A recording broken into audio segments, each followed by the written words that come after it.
Joseph Fouché y su aportación al alzamiento y caída del Imperio Napoleónico. Después de haber revisado la historia de Talleyrand, es necesario ver su contraparte, su rival político. Un hombre que, al igual que él, se aprovecharía de las aguas tormentosas en las que se debatía Francia para alcanzar el máximo poder, aliándose a quien conviniera a sus intereses, haciendo de la traición un verdadero arte. Talleyrand como Fouché, como bien mencionan, son ejemplos de lo que la palabra maquiavélico significa, y precisamente estudiosos de la obra del príncipe, sin importar la moral o la ética, la lealtad o la virtud, estos hombres en bien del Estado y de la supervivencia de su poder, tenían la capacidad de ser verdaderos zorros, como en El Príncipe de Maquiavelo describía. El príncipe debe de ser un zorro, es decir, un hombre astuto que pudiera ver más allá, encontrando las verdaderas intenciones o las intenciones ocultas de sus enemigos. La astucia fue un arma en una época en donde no bastaba la fuerza para sobrevivir. Inclusive, si se piensa bien, estos dos hombres históricos, tanto Talleyrand como Fouché, merecerían un capítulo nuevo en El Príncipe de Maquiavelo, y al estudiarlos, a ambos, encontrar novedades en lo que respecta a la política contemporánea. Joseph Fouché fue uno de los políticos más importantes desde la época de la Revolución hasta la restauración de la monarquía, ostentando varios cargos políticos.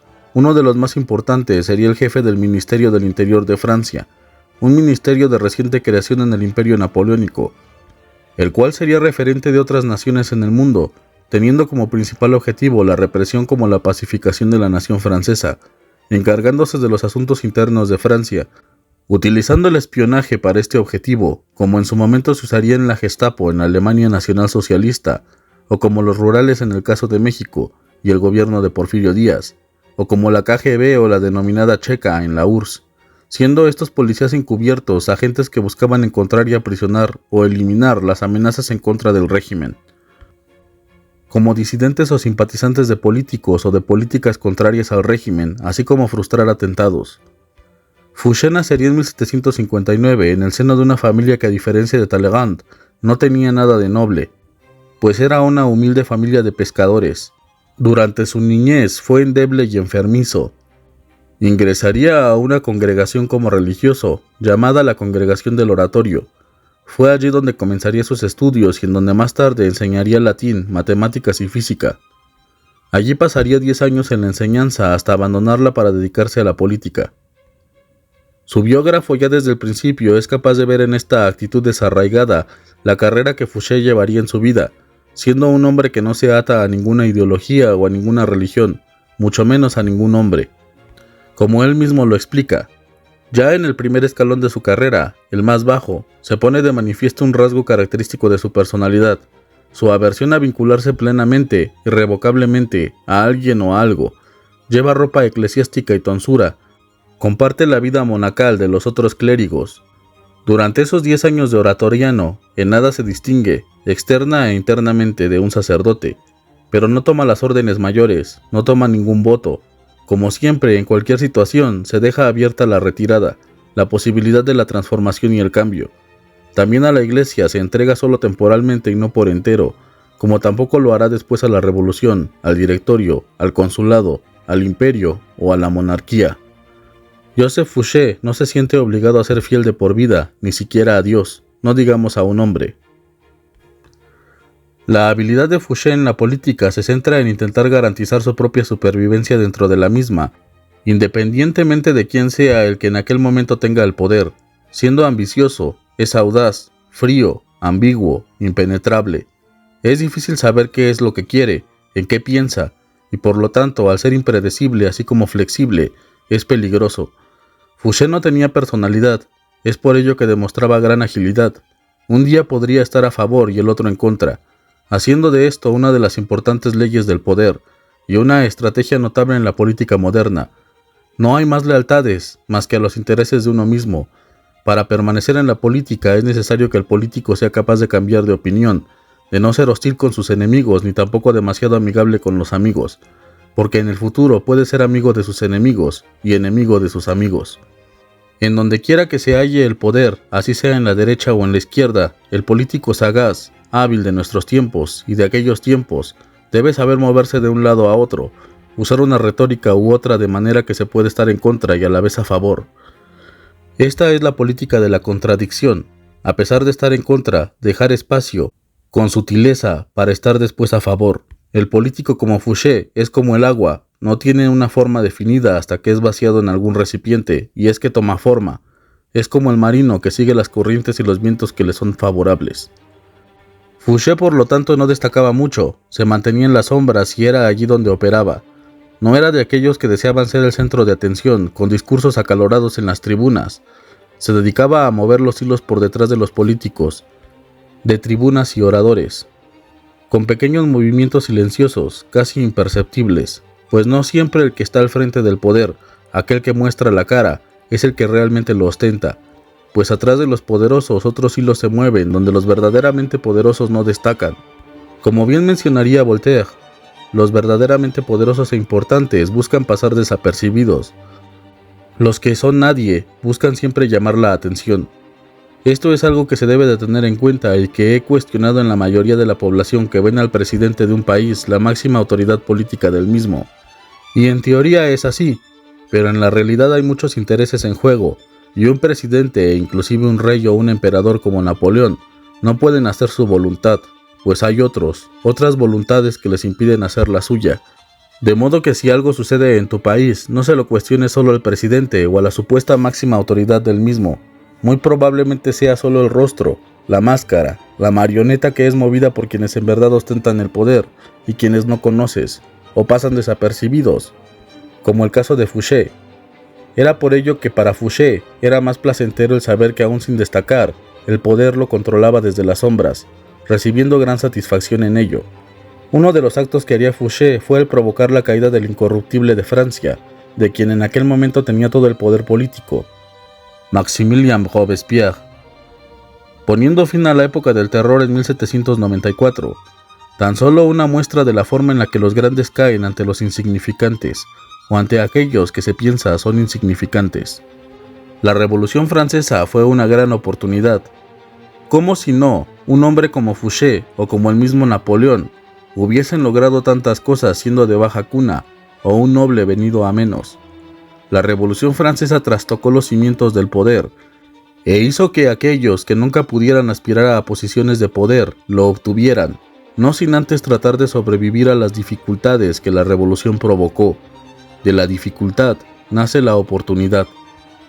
Entra en la Asamblea Nacional apoyando a los girondinos, quienes serían el brazo débil de la revolución, los más moderados, de manera que al ver cómo los girondinos comienzan a ser desplazados por el lado más radical, sobre todo con la entrada de Robespierre al poder, en la época del terror con los jacobinos, Fouché comienza a relacionarse más con los jacobinos y a mostrar simpatía con sus posturas, pasando a ser de un monárquico moderado a uno de los jacobinos más radicales.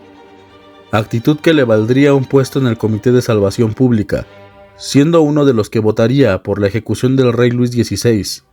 Durante la dictadura del Comité de Salvación Pública, que duraría de 1793 a 1795, sería uno de los representantes enviados a las provincias francesas a impartir e implantar el terror, distinguiéndose en la campaña de descristianización y en la conocida como Represión de Lyon en 1793. De la forma más brutal posible, mata a miles de burgueses y adinerados, una actitud sanguinaria que le valdría el apodo del ametrallador de Lyon. Se dice que le gustaba obligar a sus víctimas a cavar sus propias tumbas antes de darle el tiro de gracia. De regreso en París, debió de enfrentarse a Robespierre, al cual era muy cercano, casi convirtiéndose en cuñados, pero que de la amistad pasaron a la enemistad. Robespierre lo alejaría del poder, pero conociendo a Fouché, eso no duraría mucho tiempo, pues volvería a conspirar para obtener un puesto ahora como presidente del Club de los Jacobinos, cargo que pierde una vez más por culpa de Robespierre. De modo que con ello, Robespierre se sentenciaría, pues Fouché sería uno de los principales actores del golpe del Termidor, que puso fin al reinado del terror de Robespierre, terminando con la ejecución del mismo Robespierre en la guillotina. Robespierre se había interpuesto en el camino de Fouché, y éste no lo perdonaría. Según Robespierre, Fouché sería el cocinero de la conspiración, pero como acostumbraba, a Fouché no se le vio en la asamblea, ni tampoco durante la ejecución de Robespierre, siguiendo su costumbre de ser un hombre que trabaja en la oscuridad. Sin embargo, por su participación en el gobierno del terror, fue encarcelado y posteriormente sería perseguido, teniendo la necesidad de esconderse por 3 años en los que pasó penurias en la pobreza extrema. Pero su ambición no lo había abandonado. Al igual que Talleyrand, era un superviviente, debía de volver al poder. Comenzaría a trabajar entonces para Paul Vagas, uno de los miembros destacados del directorio francés, ganándose su confianza, ayudándolo a acabar con la conspiración de los iguales, el origen del comunismo, liderada esta conspiración por François Babot, que planteaba el derrocar al directorio y establecer un gobierno que posibilitara la igualdad perfecta. Estas acciones le harían ser amnistiado y empleado como agente diplomático del gobierno. En 1799 sería nombrado ministro de la policía. Esta posición le serviría para poner en toda Francia una red de agentes que puso al servicio de Napoleón Bonaparte en su golpe de estado, lo que le permitió llegar al poder en noviembre de 1799. Por su ayuda en su maravilloso golpe, Napoleón le concedería el puesto del jefe de policía, puesto que ocuparía en 2 periodos, de 1799 a 1802 y de 1804 a 1811, durante el consulado y posteriormente durante el imperio. Entre sus iniciativas destacan la creación del Gabinete Negro, una oficina dedicada a la censura de la prensa, muy necesaria en la época actual y en aquella en donde, de acuerdo al régimen, se permite la publicación de periódicos o de medios que estén a favor del régimen, y se prohíbe la publicación de aquellos que estén en contra, persiguiendo a los detractores del gobierno. El control de la prensa de la información es crucial para la estabilidad del régimen y la consolidación del mismo. Como todos sabemos, los medios de información son considerados como el cuarto poder, y cada uno de ellos, de acuerdo a sus sesgos ideológicos o sus intereses en favor de sus distintos regímenes, manipulan la información a su conveniencia. En este caso, Fouché prohibía o permitía publicaciones a su antojo, cuyo objetivo principal era beneficiar al gobierno de Napoleón, pero también solía permitir en ocasiones panfletos o publicaciones en contra del régimen bonapartista, que al final eran retirados o reprimidos, volviéndose a ganar la confianza de Napoleón, pero lo cierto es que lo hacía a su voluntad, no a la de Bonaparte. Es verdad que precisamente esta actitud que tenía Fouché ante Napoleón le hizo sostener una relación tensa con el ahora primer cónsul y posteriormente emperador de Francia, pues era poco propenso a alabar a Napoleón y a cumplir obedientemente a sus órdenes. Napoleón consideraba a Fouché, pues pensaba que era un político a su altura, aunque esta propensión a desobedecerle y desafiarlo, aunado con la rivalidad que sostenía con Talleyrand, aprovechando cualquier oportunidad para desacreditarlo y difamarlo, hicieron que Napoleón muchas veces le llamara para decirle furiosamente: debería echarlo y mandarlo a fusilar, a lo que Fouché, orgullosamente y sin perder la compostura, simplemente se limitaba a responder: no soy de esa opinión, sire. Su estrategia era retener y jugar con la información a su voluntad y antojo, lo que le valía la animosidad por parte de Napoleón. Sin embargo, al igual que Talleyrand, sabe bien Napoleón que es un funcionario capaz al cual necesita, por lo que se ve obligado a tolerarlos a ambos y a intentar mantener su lealtad en la medida de lo posible, manteniendo sus servicios hasta 1802, descubriendo en ese tiempo la conspiración de Pichegru, pues en la víspera de Navidad de 1800 Napoleón se dirigía al teatro, cuando una explosión se produjo con la intención de matarlo. Sin embargo, su carruaje resultó ileso, pues hacía tiempo que había pasado. Sin embargo, sí hubo víctimas inocentes en este atentado.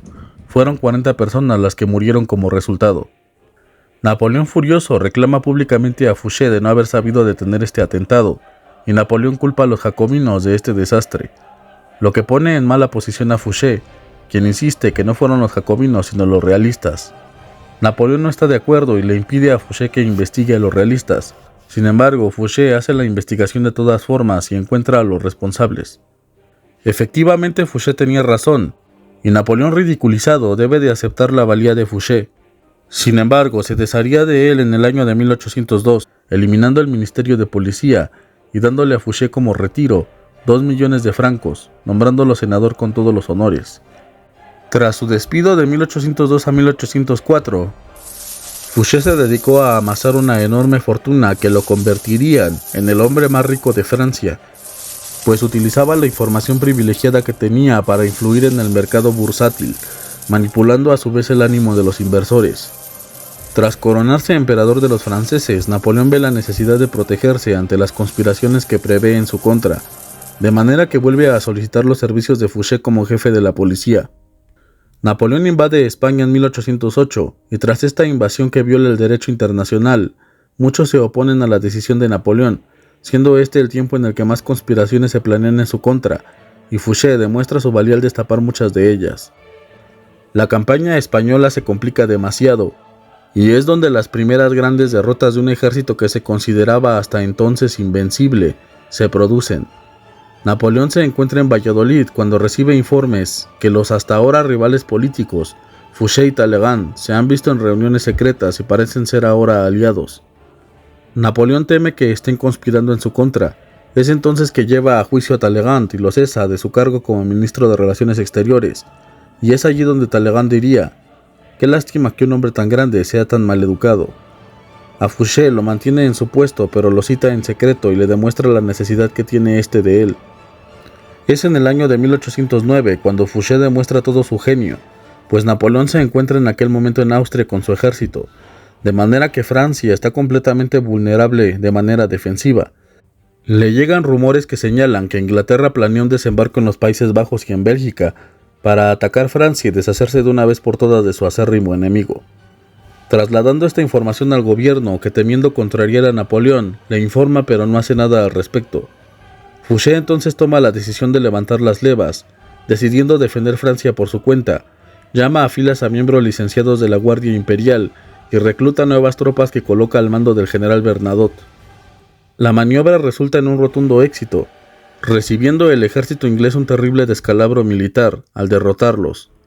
Las noticias de estas acciones por parte de su subordinado llegan a Napoleón, quien se ve obligado a reconocer la audacia de Fouché y lo recompensa nombrándolo como duque de Otranto. Pero pronto pierde el favor del emperador al enviar tropas a Costa Azul por los rumores de que habría un desembarco allí por los ingleses, de manera que Napoleón le reprende. Su caída definitiva del gobierno napoleónico se da en 1811, pues él junto con el rey de Holanda, el hermano de Napoleón Luis Bonaparte, habían sugerido que los ingleses querían negociar la paz, estableciéndose negociaciones diplomáticas para llegar a un acuerdo, pero esto hecho de manera secreta para sondear al gobierno inglés. Sin embargo, Napoleón decidiría no continuar con dichas negociaciones. Aún así, Fouché, desobedeciendo las órdenes de Napoleón, continuaría en secreto las negociaciones, pero es descubierto por Napoleón, quien furioso lo expulsa del gobierno, nombrándolo como gobernador de Iliria para alejarlo de los asuntos del gobierno francés. Fouché viaja a su nuevo destino, pero previendo el final del imperio napoleónico, organizaría la evacuación francesa de la provincia. Tras el desastre de la invasión a Rusia en 1812 y la derrota de Napoleón en la Batalla de las Naciones en Leipzig, caería el régimen napoleónico. Fouché se apresura para regresar a París, pero a su llegada se entera de que Talleyrand se ha hecho con el gobierno y apoya el regreso de los Borbones, quienes no simpatizan para nada con Fouché por sus actos en contra de los nobles en la época del terror. De modo que Fouché se tiene que retirar, aunque como sabemos no es definitivo, ya que su ambición le lleva a regresar una vez más cuando se entera que Napoleón en 1815 intenta volver de su destierro en la isla de Elba con solo 400 soldados. El régimen de los Borbones se burla de la situación de Napoleón, pensando que con esa cantidad de soldados será fácil volverlo a apresar. Sin embargo, es sorprendente. Napoleón comienza a avanzar hacia París y en su camino más y más soldados así como simpatizantes se le unen. Inclusive los soldados que el rey envía a apresarlo comienzan a unirse a la causa del usurpador. De modo que el rey opta por contratar los servicios de Fouché de nuevo como ministro de policía. Fouché recomienda al rey, al ver el avance de Napoleón y la simpatía del pueblo francés por él, que se retire a Gante. Mientras tanto, él socavará el gobierno de Napoleón, conspirando en su contra. Napoleón llega al poder de nuevo en marzo de 1815, reincorporando a Fouché como ministro de la policía. Pero esta vez es diferente, pues el gobierno le hace a Napoleón firmar una nueva constitución, en donde concede poderes a un parlamento, del cual Fouché es el presidente. De manera que Napoleón regresaría a Francia después de la derrota en Waterloo, esperando preparar las defensas francesas ante una nueva invasión aliada, pero Fouché se presenta pidiéndole, o más bien exigiéndole, su renuncia.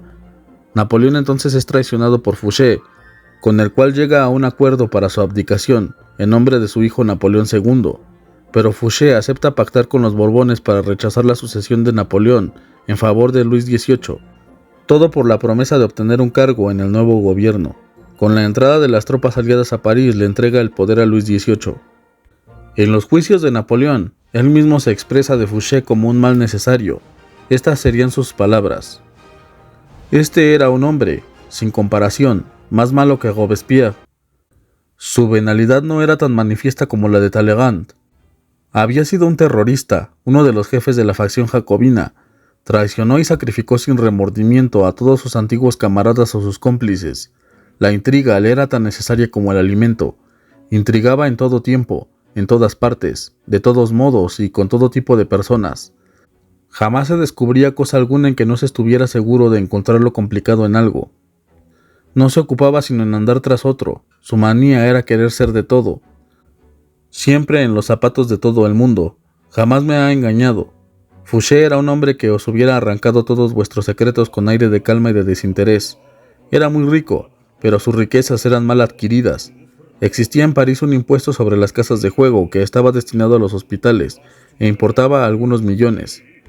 Fouché, que estaba encargado de recolectarlo, se apropió una buena porción de él, y siempre me fue imposible descubrir el verdadero monto anual del impuesto. En absoluto se podía contar con la moralidad de tal ministro ni su espíritu versátil. Si hubiese salido victorioso en 1815, Fouché hubiera sido fiel. Es cierto que él tenía sumo cuidado en estar pronto según todos los sucesos. Me fue necesario vencer. Posteriormente al regreso de Luis XVIII y por los servicios prestados al regreso de los Borbones al poder, se le cede de nuevo el control sobre el Ministerio de Policía de la monarquía restaurada. Sin embargo, sería enviado a la embajada francesa en Sajonia ante las protestas de los ultrarrealistas que no estaban de acuerdo con su presencia en el gobierno, después de haber votado a favor de la ejecución de uno de los miembros de la dinastía, Luis XVI, y los crímenes cometidos durante la época del terror. En 1816 sería removido de su cargo como embajador debido a una ley emitida en Francia en contra de los regicidas, y debió abandonar Sajonia para refugiarse en el Imperio Austríaco, residiendo en Linz por un tiempo hasta que se trasladó a Trieste, en donde fallecería en 1820. Ambos, tanto Talleyrand y Fouché, fueron los artífices tanto del ascenso como de la caída de Napoleón, y ambos no podrían ser más diferentes. Uno era miembro de una familia noble acumulando una gran cantidad de títulos, y el otro era miembro de una familia de pescadores humildes. Y a pesar de su rivalidad política, Fouché y Talleyrand se respetaban mutuamente, aceptando que ambos eran los hombres más poderosos de Francia y los más influyentes después de Napoleón, inclusive uniéndose para conspirar en contra del emperador, quien sabía bien del poder de sus subordinados. Mientras los tuviera de su lado, el poder no le faltaría.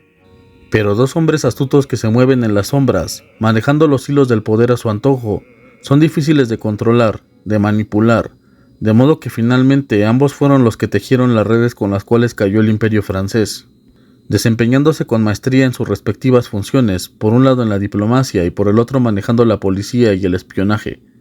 Desde entonces es necesario advertir que para tener un poder total, era necesario rodearse de hombres influyentes y capaces, manejando la diplomacia, la propaganda y la policía, junto con el espionaje como una forma de mantener el control.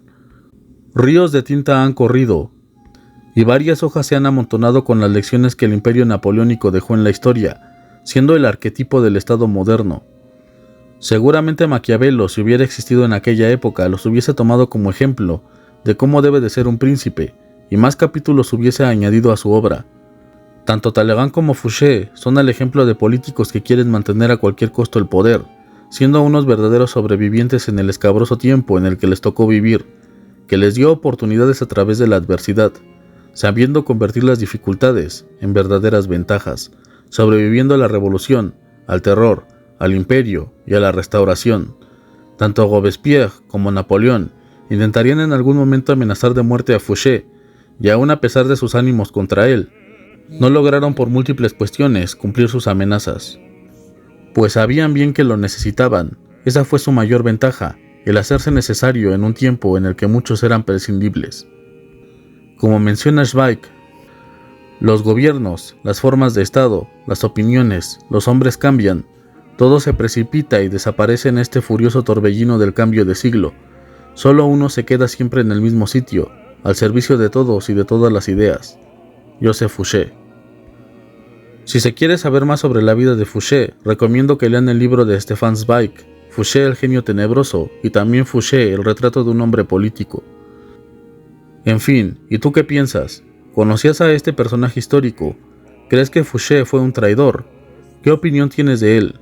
Si el video fue de tu agrado o te fue de utilidad, por favor dale like y compártelo con quien quiera saber más de la época napoleónica y de la historia. Suscríbete al canal si quieres ver más videos de estas temáticas. Sin más que decir, nos vemos la próxima vez en el Palacio de Sanssouci.